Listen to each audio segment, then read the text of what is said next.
नमस्कार दोस्तों, मैं हूं वीर कटारिया एक नई वीडियो के साथ में। आज हम बात करेंगे fire and emergency mock drill evacuation या इवैक्यूएशन मॉक ड्रिल के बारे में। ठीक है, तो कब कब कराया जाता है, किसकी क्या रिस्पॉन्सिबिलिटी होती है, इसके बारे में जानेंगे। कुछ दिनों पहले एक हमारे सब्सक्राइबर ने, हमारे यूट्यूब फैमिली मेम्बर ने कई बार मैसेज किया कि सर इसके बारे में बताइए, अगर कोई पूछ लेता है तो इंटरव्यू के बारे में, इंटरव्यू में। तो मैं उस टाइम नहीं बना पाया। आज हम इसके बारे में जिक्र करेंगे, ठीक है, इसके बारे में सीखेंगे। मैंने यहाँ पे लिखा है fire and emergency evacuation mock drill, ठीक है, फायर एंड इमरजेंसी इवैक्यूएशन। देखो मैंने यहाँ पे फायर एंड इमरजेंसी इसलिए लिखा है कि ज्यादातर लोग फायर ड्रिल बोलते हैं, फायर मॉक ड्रिल बोलते हैं, इमरजेंसी। ठीक है, मैंने यहाँ पे इमरजेंसी इसलिए लिखा है कि इमरजेंसी के दौरान इमरजेंसी कोई भी हो सकती है। वो भूकंप आना भी हो सकता है, बाढ़ आना भी हो सकता है, फायर लगना भी हो सकता है। लेकिन हमारा माइंड सेट क्या हो गया है कि फायर मॉक ड्रिल ही होता है। ऐसा नहीं है, उसमें थोड़ा सा डिफरेंट होता है। जब फायर होता है तो आग बुझाने पे फोकस किया जाता है, ठीक है, जो एडिशनल होता है। बाकी बिल्डिंग खाली करना, काउंटिंग करना, वो सभी में होता है, ठीक है।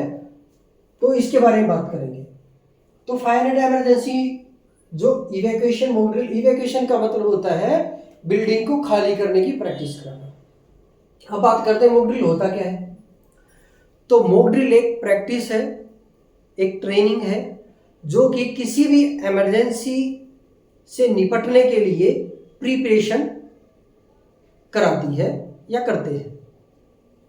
मान लिया हमारी बिल्डिंग में कोई आग लग जाए, लोगों को यही नहीं पता होगा हमें करना क्या है, तो वहां पे कैजुअलिटी, डेथ और इंजरी होने के चांस ज्यादा रहेंगे।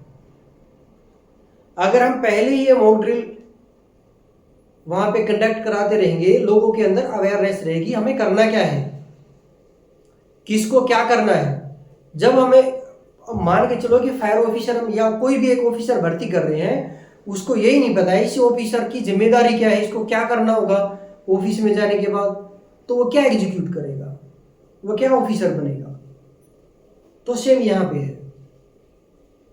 तो इमरजेंसी ये जो मॉक ड्रिल होती है वो हर किसी के लिए मैंडेटरी होती है। ऐसा नहीं कि किसी एक आदमी के लिए मैंडेटरी नहीं है। जो भी इस प्रीमाइसेस में, किसी बिल्डिंग में, किसी मॉल में या किसी इंडस्ट्री में काम कर रहा है, तो सभी के लिए मैंडेटरी है, सबके लिए जरूरी है, ठीक है।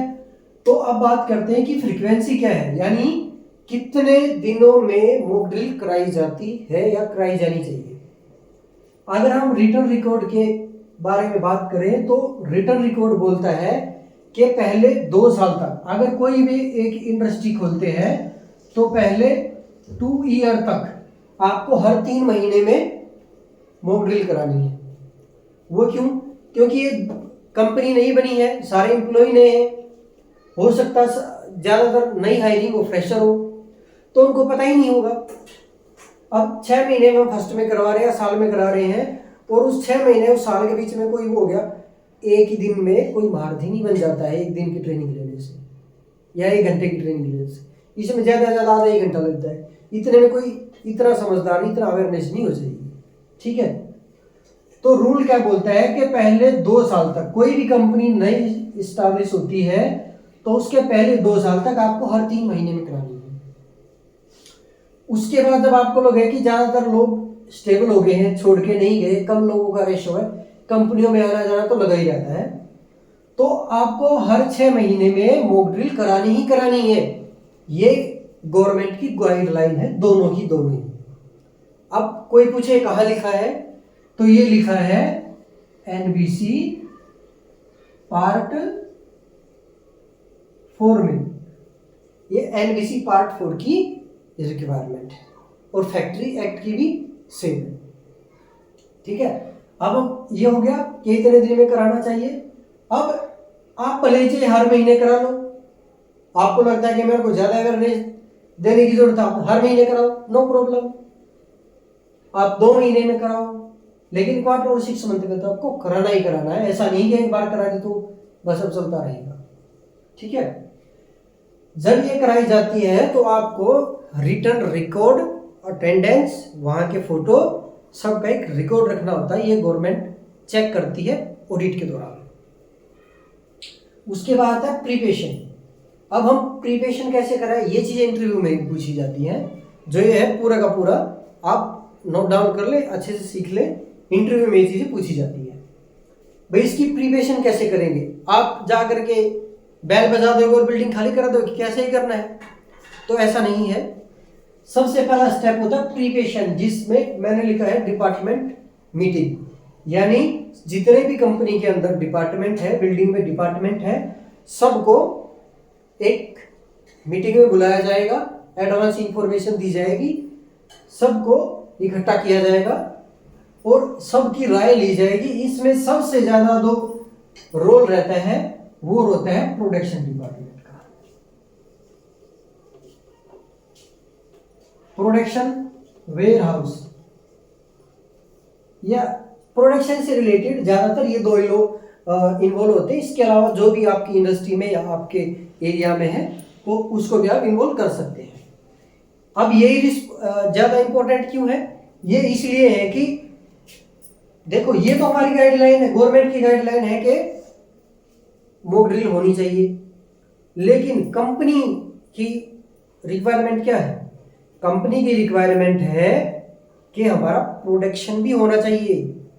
ऐसा नहीं है कि हमने मॉक ड्रिल के चक्कर में उस दिन 1 करोड़ का प्रोडक्शन होना था वो बंद कर दिया, ऐसा नहीं है। कोई भी ऐसा काम नहीं करना है जिससे प्रोडक्शन इफेक्ट हो। तो प्रोडक्शन मैनेजर इसको डिसाइड करेगा और उनके साथ में अब आगे में मैंने वो डिटेल में बताया कौन कौन से लोग इसमें इन्वॉल्व रहेंगे। ये तो मैन यहाँ पे रहता है, क्योंकि और दूसरे लोग तो प्रोडक्शन करते ही नहीं, ये लोग रहते हैं।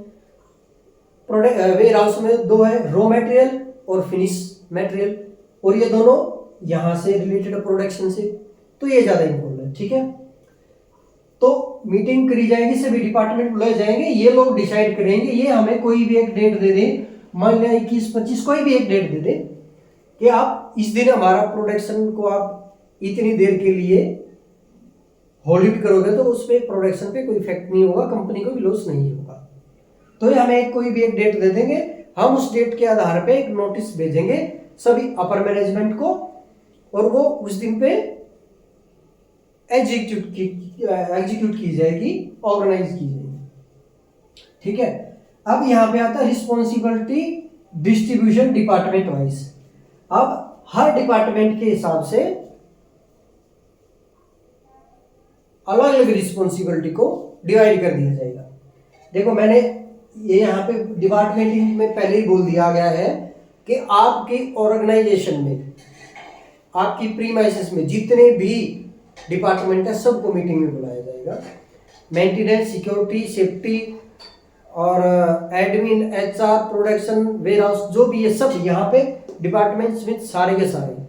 अगर आपके उसमें 10 डिपार्टमेंट तो 10 आएंगे, 2 है तो 2 ही आएंगे। ठीक है, फिर रिस्पॉन्सिबिलिटी डिपार्टमेंट वाइज डिस्ट्रीब्यूट की जाएगी। यहाँ पे देखिए, यहाँ पे रोल रहता है मेंटेनेंस का, सिक्योरिटी, सेफ्टी, एडमिन, एचआर, और यहाँ पे मैंने लिखा है fire brigade involvement if you want, यानी अगर आप चाहते हैं कि इस मॉक ड्रिल में हम वहां के फायर ब्रिगेड या गवर्नमेंट फायर ब्रिगेड को इन्वॉल्व करें तो आपकी इच्छा है, चाहते हैं तो करा सकते हैं। ठीक है, उससे ये रहेगा कि गवर्नमेंट के पास ऑलरेडी एक एविडेंस हो जाए कि हाँ भाई वहां पे मॉक ड्रिल होती है, हम लोग भी जाते हैं। ठीक है, तो मेंटेनेंस टीम की क्या रिस्पॉन्सिबिलिटी रहेगी, जब कोई भी फायर या इमरजेंसी होगी तो वहां की, मान लिया वहां पे फायर हो गया तो उस एरिया की सप्लाई काटनी होती है, तो इसको इन्फॉर्म किया जाता है, सप्लाई काटेगा और इंश्योर करेगा कि सप्लाई कटेगी तभी हम पानी आगे ऑपरेट करेंगे। ठीक है, और अगर हम ऐसा नहीं करते हैं तो करंट लगने से आदमी की भी मौत हो सकती है, फायर फाइटर की भी हो सकती है, या वो जो पानी जहां तक जाएगा वो पूरे के एरिया को करंट से लपेट लेगा और कैजुअलिटी हो जाएगी। ठीक है, और इमरजेंसी पावर सप्लाई का मान लिया रात में कोई इमरजेंसी होगी तो आपको एडिशनल पावर सप्लाई, क्योंकि पावर सप्लाई मैन तो आपने काट दी, अब लोगों को निकलने आने जाने के लिए, फायर फाइटिंग के लिए भी तो कुछ चाहिए ना, रोशनी चाहिए ना। तो इनके पास में कोई इस तरह का जनरेटर टाइप का रहेगा, वो ये खुद मैनेज करेंगे, पोर्टेबल या फिक्स जो भी रहेगा वो हर कंपनी अपने हिसाब से मैनेज करती है। उसके बाद आता है सिक्योरिटी। अब सिक्योरिटी क्या करेगी, देखो सेफ्टी के बाद सबसे ज़्यादा, फायर सेफ्टी के बाद जो सबसे ज़्यादा इन्वॉल्वमेंट होता है वो सिक्योरिटी का होता है। सिक्योरिटी को आप ट्रेनिंग दे तो हाइडेंट भी चला सकता है, वो होज भी ऑपरेट कर सकता है, खोल सकता है, एक्सटिंग्विशर भी, होने को तो सब कर लेंगे, लेकिन इन लोगों को ज़्यादा फायर की ट्रेनिंग भी दी जाती है और दी भी जानी चाहिए, क्योंकि जब पूरी की पूरी कंपनी हॉलीडे में भी बंद रहती है तो यही लोग सबसे ज़्यादा वहाँ पे इन्वॉल्व रहते हैं। इन्हीं की बेचारों की छुट्टी नहीं होती, सबकी होती है बाकी, ठीक है। तो इन्वॉल्व रहेंगे, ये क्या करेंगे, वहाँ के जो ट्रांसपोर्ट होंगे, जो गाड़ियाँ आ रही होंगी, उनको उस एरिया में जाने से बंद करेगा, यानी उस एरिया को बैरिकेड कर देगा। मान लिया कि यहाँ पे आग लगी है और ये रोड है, तो ये क्या करेगा, यहाँ और यहाँ बैरिकेड कर देगा, ताकि इस एरिया में फायर फाइटिंग करने के लिए कोई भी फायर टीम को या किसी अदर डिपार्टमेंट को फालतू का डिस्टर्बेंस ना हो, कोई फालतू में कंफ्यूज करने ना आए, ठीक है। कोई भी आदमी एंट्री नहीं करेगा, कोई भी गाड़ी एंट्री नहीं करेगी, केवल फायर सेफ्टी और जो भी रिस्पॉन्सिबल पर्सन रहेंगे वो यहाँ पे इन्वॉल्व करेंगे और कोई नहीं होगा। ये सिक्योरिटी का काम है, ठीक है। अब आता फायर सेफ्टी का, फायर फाइट यहाँ तो हो गया, अब फायर सेफ्टी यहाँ पे फायर फाइटिंग करेगी। अब आता है एडमिन टीम। जब बिल्डिंग खाली होगी तो ये लोग बिल्डिंग खाली करने में भी हमारी हेल्प करेंगे, और अब ये जो फायर फाइटिंग, ये जो फायरमैन फायर फाइटिंग कर रहे हैं, सिक्योरिटी फायर फाइटिंग कर रही है, ये जो मेंटेनेंस वाले भाग दौड़ कर रहे हैं, तो एडमिन टीम उसके वेलफेयर के लिए वहां पे अरेंजमेंट करेगी। जैसे खाने का सामान हो सकता है, पीने के लिए पानी हो सकता है, कोई ट्रेवल के लिए गाड़ी का अरेंजमेंट हो सकता है, वो सब एडमिन टीम करती है। उसके बाद आता है एचआर। एचआर क्या करेगा, एचआर इन सभी के हेड काउंटिंग को कलेक्ट करेगा। अब कलेक्ट करने के बाद क्या होगा, जब ये हेड काउंटिंग होगी, बाहर इवैक्यूएशन कराएंगे, क्योंकि जब आग लगी, यहां तक का समझ में आ रहा है, तो बिल्डिंग को खाली करने के लिए बोला जाएगा। अब जब बिल्डिंग खाली करने के लिए बोला जाएगा, वहां पे आकर के खड़े हो जाएंगे। सिक्योरिटी का ये भी है कि सभी को एक जगह लाइन में खड़ा करना, इधर उधर भागने नहीं देना है, और वहां की उसकी हेड काउंटिंग करनी। जब तक हेड काउंटिंग नहीं होगी, कोई भी अपनी लाइन से हटके नहीं जाएगा। साथ में एचआर इसमें इन्वॉल्व रहेगा। एचआर यहाँ के जो हर डिपार्टमेंट के जो लीडर हैं, जो सुपरवाइजर है, ऑफिसर है, वो अपनी हेड काउंटिंग मैन किसको देंगे, एचआर को देंगे। एचआर के पास में सभी जो बिल्डिंग के अंदर आए हैं, जो इंडस्ट्री के अंदर आए हैं, सबका एक डाटा होता है कि इतने लोगों ने आज पंच किया और इतने लिए लीव पे, इतने लोग लीव पे हैं, एम्प्लॉय लीव पे हैं, ठीक है। तो ये कलेक्ट करेंगे और उसको वेरीफाई करेंगे, इतनी मैन पावर थी और इतनी पूरी बिल्डिंग से बाहर आ गई है, इंडस्ट्री से बाहर आ गई है, वो सेफ है। ये होता है एचआर का काम। उसके बाद में ये फायर ब्रिगेड इन्वॉल्वमेंट आप चाहते हैं, तो इससे क्या मतलब है कि आप फायर ब्रिगेड को बुलाओ, वो भी आपके साथ में फायर फाइटिंग करेगा। उससे कहाँ से आपको फायर ब्रिगेड के टेंडर को पानी देना है, कहाँ से रिसोर्सेज आपको यूज़ करने हैं, उनके पास लैडर होती हैं, उनके पास और भी आधुनिक सामान होते हैं जो किसी हर इंडस्ट्री के पास नहीं होते हैं, तो वो यहाँ पे इन्वॉल्वमेंट रहेगा। तो ये जो fire and emergency evacuation module है, मैंने आपको अच्छे से समझाने की कोशिश की है, और उम्मीद है कि कुछ छूटा भी नहीं होगा। अगर कुछ फिर भी डाउट रह जाता है तो आप कमेंट करके पूछ सकते हैं, मैं कोशिश करूँगा आपको अच्छे से समझाने के लिए। आज तक के लिए इतना ही, जल्द लौटेंगे नेक्स्ट वीडियो के साथ। जय हिंद, जय भारत।